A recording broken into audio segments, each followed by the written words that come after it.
नमस्कार, बहुत स्वागत है आप सभी का प्यारा भारत पर। राम नाम की गूंज दसों दिशाओं में है। सभी राम जी के बारे में ही चर्चा कर रहे हैं। अयोध्या में राम जी का मंदिर बन रहा है। 22 जनवरी को उसका उद्घाटन होना है। इस समय हमारे साथ बातचीत करने के लिए हैं स्वामी सत्येंद्र दास जी, जो कि राम मंदिर के मुख्य पुजारी हैं पिछले 30 वर्षों से, और पिछले 70 वर्षों से ये अयोध्या में रह रहे हैं। राम मंदिर को लेकर जो आंदोलन हुआ सभी के साक्षी हैं। जैसा कि हमने बताया कि पिछले 30 वर्षों से ये मुख्य पुजारी हैं, तो जो भी आंदोलन हुआ, चाहे वो 1990 हो, 92 हो, तो उसके साक्षी भी रहे हैं। और उससे पहले भी जो रहा, तो पिछले 70 वर्षों से ये अयोध्या में ही है। तो ये सब कुछ जानते हैं कि क्या क्या हुआ, कैसे हुआ। तो इन्हीं से हम लोग जानेंगे राम मंदिर के बारे में। स्वामी जी, बहुत स्वागत है आपका। जय श्री राम। स्वामी जी, इतने समय बाद जो है राम मंदिर बन रहा है, आप पिछले 30 वर्षों से मुख्य पुजारी भी हैं, कैसा आपको लग रहा है? देखिए, समस्या बहुत कठिन रही, क्योंकि 6 दिसंबर 92 को जो विवादित ढांचा था, जो बाबरी मस्जिद बनाई गई थी राम मंदिर तोड़ करके, तो वहाँ रामलला प्रकट हुए थे 23 दिसंबर 1949 में। तब से पूजा अर्चना वहाँ हो रही थी। बाद में कारसेवकों ने विवादित ढांचा जो लोग बाबरी मस्जिद कहा करते उसको तोड़ दिया। तोड़ने के बाद में रामलला उसी जगह तिरपाल में आ गए और उनकी पूजा अर्चना तिरपाल में हुई। और साथ साथ उसके रिसीवर नियुक्त हुए थे, रिसीवर के माध्यम से होता था। और इसके पहले बहुत भी घटना हो चुकी थी। 90 में गोली भी चली थी कारसेवकों के ऊपर, जिसमें मुलायम सिंह मुख्यमंत्री थे। उनके कार्यकाल में तमाम हजारों लोगों को मार दिया गया था और शांति में बैठे हुए लोगों के ऊपर गोली चली थी। वह दृश्य देख करके बहुत ही कष्ट हुआ, बहुत दुखदाई हुआ कि ऐसा तो मुगलों ने भी ऐसे ही समय में कि बैठे हुए लोगों को गोली मार दिया हो। लेकिन इन लोगों ने, जो हमारे हिंदू हैं, तथाकथित हिंदू हैं, और सत्ता के मद में आ करके और इस तरह से गोली चलाई गई, वो बहुत कष्टदायी रहा। हम तो बाद में पुजारी हुए 1 मार्च 92 को, लेकिन उसके पहले जो हम यहीं अयोध्या में रहते थे, और तो सारी दृश्य को देखने को मिला। और ऐसे तमाम लोगों के बलिदान होने के बाद में अब वो समय आया कि रामलला को भव्य मंदिर बन गया है, और उसमें 22 दिसंबर को रामलला स्थापित हो जाएंगे, उनकी प्राण प्रतिष्ठा हो जाएगी। और इनकी पूजा अभी चल रही है 23 दिसंबर 1996, वो भी उसी मंदिर में स्थापित होंगे। तो ये सारी बातें जो कठिनाई रही बीत गई है। अब सुख और शांति की बात आई है, वातावरण आ गया है। अब सभी लोग रामलला के दर्शन करेंगे शांति से, और भव्य मंदिर का दर्शन करेंगे। और उसी प्रकार से अयोध्या का भी विकास हो रहा है, जिसमें सड़क चौड़ी हो रही हैं, एयरपोर्ट बन गया है, उसको चालू हो गया है, और रेलवे स्टेशन, सब कुछ सही होता है। एक नगरी, विकास नगरी जैसे पर्यटक नगरी के रूप में होती है, वैसे बनाने के सरकार का प्रयास है, विशेषकर मुख्यमंत्री जी का, जो बराबर यहाँ आते रहते, समीक्षा करते रहते हैं। और उनके ही देख रेख में और उनके प्रयास में है ये कि इतने जल्दी ये मंदिर बन गया, और जो जहाँ रामलला 22 को स्थापित हो जाएंगे। स्वामी जी, राम मंदिर आंदोलन में बहुत सारे उतार चढ़ाव आए। 1990 में जो गोली कांड हुआ, जो आपने बताया, तो जब गोली कांड हुआ तब क्या लगा कि मंदिर बन पाएगा? तब उम्मीद थी कि क्या उस समय स्थिति हो गई थी? मैंने यही सोचा कि इस प्रकार के यदि शासक रहेंगे तो मंदिर कभी नहीं बन पाएगा। वो चाहे कांग्रेस रही, उसने भी इसी प्रकार से राम मंदिर का विरोध किया, बनने नहीं दिया। उसके बाद मुलायम सिंह आए तो उन्होंने तो इतना अन्याय कर दिया, अत्याचार कर दिया कि जो राक्षसी प्रवृत्ति की भावना होती है वह उसमें दिखाई दिया। और बैठे हुए राम राम जपते हुए कारसेवकों के ऊपर गोली चला करके और उनको यहाँ पर मार के धराशायी कर दिया। पूरा सड़क थी वो लाशों से बिछा दिया था। और जब बाबरी विध्वंस हुई तो क्या लगा कि अब बन जाएगा? तब खुशी का माहौल था? नहीं, उसके बाद रामलला तिरपाल में चले गए। पहले तो ठीक ठाक रहा, उसमें मंदिर में उस विवादित ढांचा में रहे। बाद में तिरपाल बड़ी समस्या आई। कब आए गए? 6 मार्च 92 को। अच्छा, 92 नहीं, 6 मार्च नहीं, दिसंबर 6 दिसंबर को 6 दिसंबर को गिरा था वो विवादित ढांचा। तब से और लगभग 28 वर्ष तक वो रहे। अब यह 2 वर्ष से यह अस्थाई मंदिर में लकड़ी का बना हुआ उसमें है। इसमें सभी सुविधाएं हैं। उस समय रिसीवर रहा, रिसीवर के जब कोई चीज़ मांग करते रहें तो कहीं कोर्ट से होगा, बिना कोर्ट के आदेश नहीं होगा, इसलिए वो तमाम समस्याएं रहीं। भोग राग पूजा अर्चा, भगवान के रख रखाव के कपड़ा और ये सब परेशानी रही, लेकिन वह भी परेशानी 28 वर्ष तक चला और वह भी बीत गया है। अब अस्थाई मंदिर में है, तब भी सारी सुविधाएं उसमें उपलब्ध हैं। आपने कहा कि जैसे कांग्रेस ने भी विरोध किया, लेकिन कांग्रेस वाले यह भी कह रहे हैं कि ताला जो है राजीव गांधी ने खुलवाया, तो वो उस समय क्या मतलब किस परिस्थितियों में? देखिए, जब कोर्ट आदेश किया जी कि विराजमान रामलला के है, ये मंदिर राम जन्मभूमि का है, तब कहते हैं कोर्ट ने कर दिया, मोदी ने क्या किया, तब तो ये कहते हैं। और जब ताला खुल गया तो कोर्ट ने खोल दिया, तब नहीं सोचते और राजीव गांधी कहाँ खोले, तो कोर्ट ने खोला। तो कोर्ट खोला है तो उसी को मानो कोर्ट किया, इसको भी मानो कोर्ट किया। राजू जी का नाम लेना, जो प्रधानमंत्री थे, कि उन्होंने खुलवा दिया है, बोलना गलत है। कोर्ट से खुला। और यह भी है कि यह जो हुआ, यह आदेश हुआ, वह भी कोर्ट से हुआ। तो दोनों बात कोर्ट ही से हुआ। लेकिन जिसके कार्यकाल में जो कार्य होता है वो श्रेय उसी को मिलता है। राजीव गांधी के कार्यकाल में ताला खुला तो उनको श्रेय मिलता है, उसको गुणगान गाते हैं कि ताला उसने खुला दिया। वैसे मोदी जी के कार्यकाल में जो कोर्ट का आदेश हो गया तो कहेंगे मोदी जी करा दिया। तो मोदी जी ने जो कराया वो तो भव्य मंदिर बन गया, और उनके कराए हुए तो खाली ताला खुला।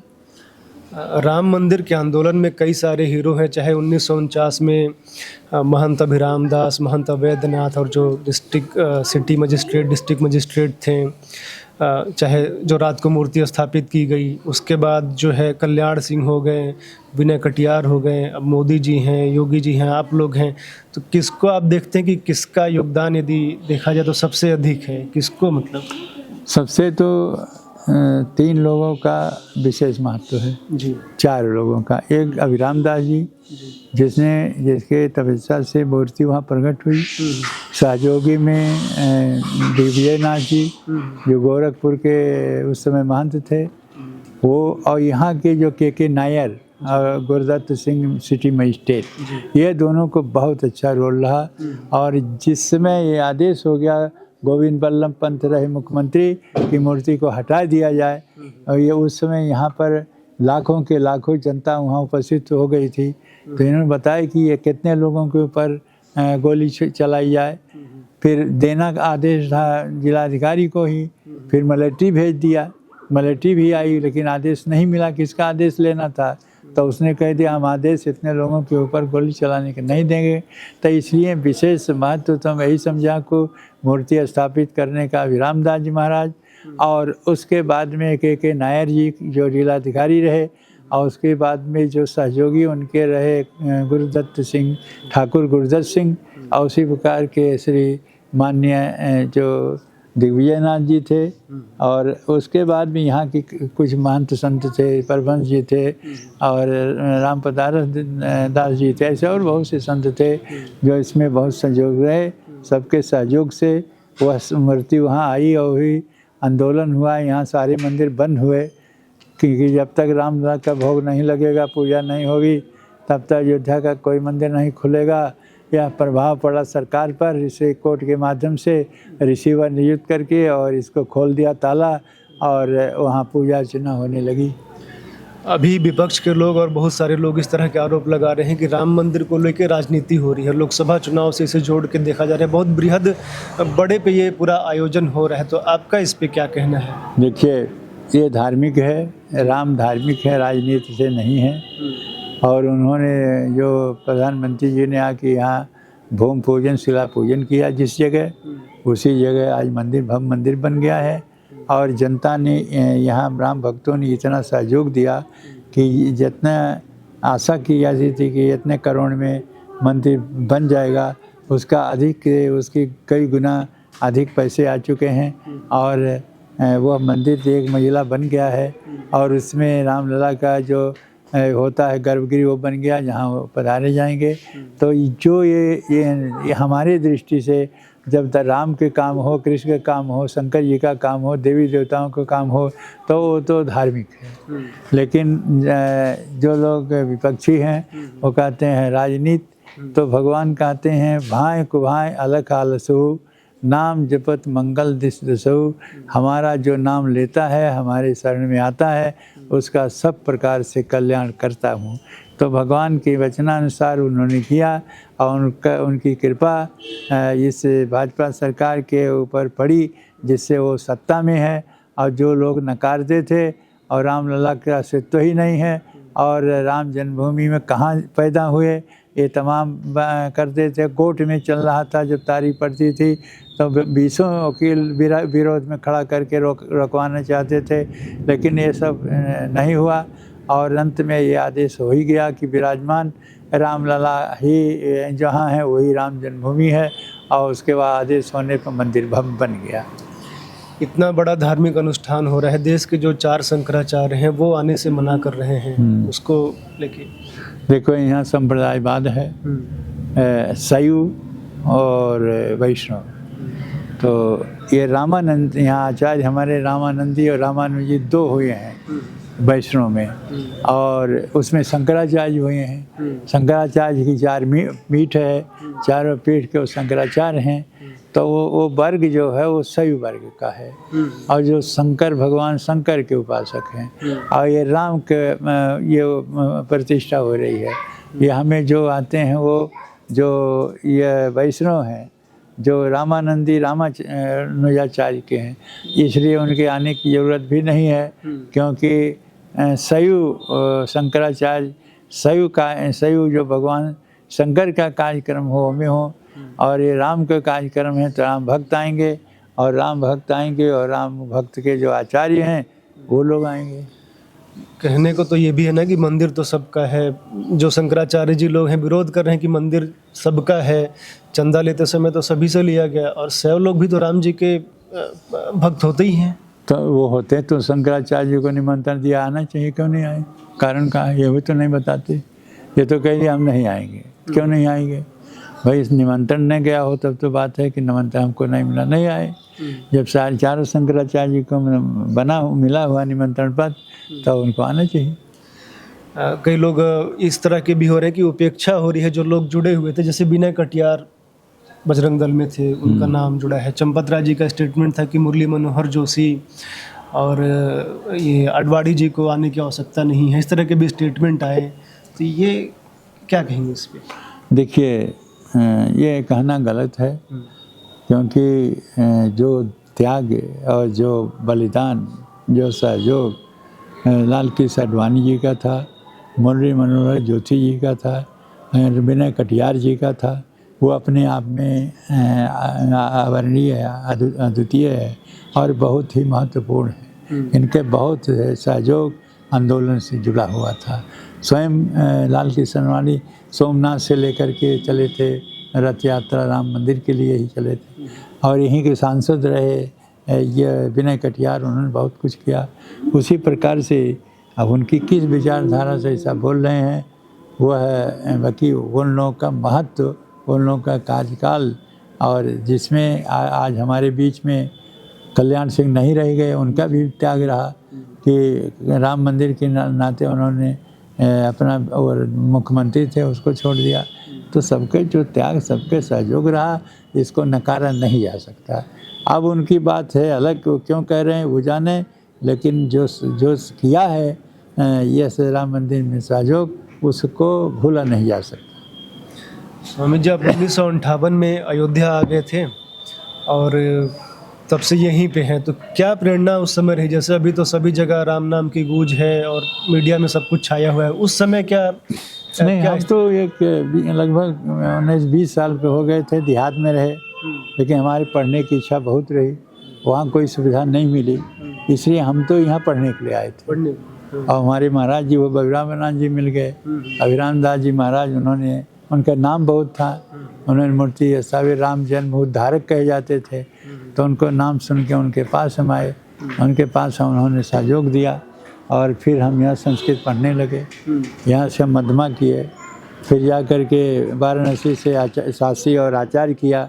आचार्य करने के बाद जब हो गया तो यहाँ एक त्रिजन देव संस्कृत महाविद्यालय में हम अध्यापक हो गए, पढ़ाना शुरू किए। तो एक छात्र के रूप में आए थे, एक अध्यापक रूप में रहे। 28 वर्ष तक उसमें हमने अध्यापन किया, अध्यापक रहे। उसके बाद सेवानिवृत्त हो गए। अब जो है रामलला हैं, रामलला की पूजा अर्चना की जिम्मेदारी है, वही अब कर रहे हैं। 1990 में जो गोलीकांड हुआ था, स्वामी प्रसाद मौर्य कह रहे हैं कि वो अराजकता तो थे, गोली चलाना सही था। देखिए, उनके दृष्टि में जितने भी सत्तारूढ़ के जितने लोग हैं वो सब अराजक हैं, अराजक तत्व बता रहे हैं। अब चूंकि उनकी सत्ता हट गई, कभी मुख्यमंत्री के रूप में अखिलेश यादव थे और उसी पार्टी में यह स्वामी प्रसाद मौर्य चले गए और भाजपा को मंत्री पद छोड़ करके गए, तो वहाँ उनको तो अभी कुछ मिला नहीं। तो उस कारण खिसियान बिल्ली खम्भा नोचे, वैसे वो खम्भा नोच रहे हैं। सत्ता मिलना नहीं है और या किसी प्रकार के जब सत्ता मिले तब तो कहीं मंत्री बने। अब आ रहा 24 का चुनाव और उसमें देखा जाएगा। और मैं समझता हूँ जिस भाषा बोल रहे हैं यह मौर्य, यह सपा के लिए हितकारी नहीं है, वो उसके लिए दुराव की और कष्टदायी होगा। अखिलेश यादव भी कह रहे हैं कि भगवान बुलाएंगे तब आएंगे। अभी तक कहते हैं निमंत्रण मिलेंगे तब आएंगे, अब निमंत्रण मिल गया है तो कह रहे भगवान बुलाएंगे तब आएंगे। देखिए, आपने नहीं सुना जब चुनाव होता था उत्तर प्रदेश का, तो कहते हैं हनुमान जी, अरे भगवान कृष्ण हमको आके स्वप्न में बता रहे हैं कि जीत रहे हैं, हम यहाँ से इतना जीत गए, यहाँ से इतना जीत गए, ये सब कहते रहे, स्वप्न में बताते रहे। और अब भगवान कृष्ण जी बताते रहे और वो अपना जानते रहे। अब भगवान कृष्ण स्वप्न में तो दिया, लेकिन वो नहीं कहा था कि तुम्हें सत्ता मिल जाए, वो तो कहे थे तो सत्ता से बाहर हो जाए, स्वप्न में ही होता रहा। और बताओ तेरे स्वप्न कि हमें सत्ता मिलेगी, सत्ता नहीं मिली। तो भगवान जब उनको स्वप्न में बता दिया कि नहीं मिलेगा, तो प्रत्यक्ष में चाहे जो बोले उनको मिलेगा नहीं। निमंत्रण देना सही है अखिलेश यादव को? ना, हम तो कह दिए, बहुत पहले बोल दिया, जितने राम विरोधी हैं, सनातन विरोधी हैं, उनको निमंत्रण नहीं दिया जाए। अब दिए तो दिए हैं, लेकिन हमने पूर्ण घोर विरोध किया था। चाहे कांग्रेस हो, चाहे सपा हो, चाहे जौन पार्टी हो, जो विरोधी है उसको क्या देना है वो। तो इसे तो ऐसे भी देख सकते हैं कि जो राम मंदिर का विरोध कर रहे थे, राम जी के अस्तित्व को ही नकार रहे थे, एक तरह से उनके जले पे नमक छिड़कना, उनको बुलाना कि आओ देखो बन रहा है मंदिर। हाँ, कुछ करवे गए, कुछ कहे हैं, जो किए हैं वो कि उस विषय हमने तो यही कह दिया था कि उनके आने की जरूरत नहीं। और ये जो लोग कह रहे हैं कि मंदिर बनने से हॉस्पिटल बनाना था या रोटी नहीं मिलेगी, तेजस्वी यादव जैसे लोग, हाँ वो तो ज़रूर कह रहे हैं, क्योंकि जब उनके आप देखें, जब उनके पिता जेल से छूटे थे तो पहले वो मंदिर में गए थे। तो उनसे कहा जाता है कि तुम मंदिर में काहे गए, तुम्हें अस्पताल में जाना चाहिए। तो वो बाप जाए मंदिर में और बेटा कहे नहीं मंदिर में नहीं, अस्पताल बनाना चाहिए। तो दोनों में द्विभाषा हो गया, बाप बेटा के संबंध ही नहीं रह गया। जैसा अखिलेश जबरदस्ती आए के ये पार्टी का अध्यक्ष बन गया और उनको अपने बाप के अंदर किनारे गया, और उसी शोक में मुलायम सिंह जो का रोग हो गया और रोग में मर गए, उनके छीन लिया जो अधिकार यह का बोलता है अखिलेश ने।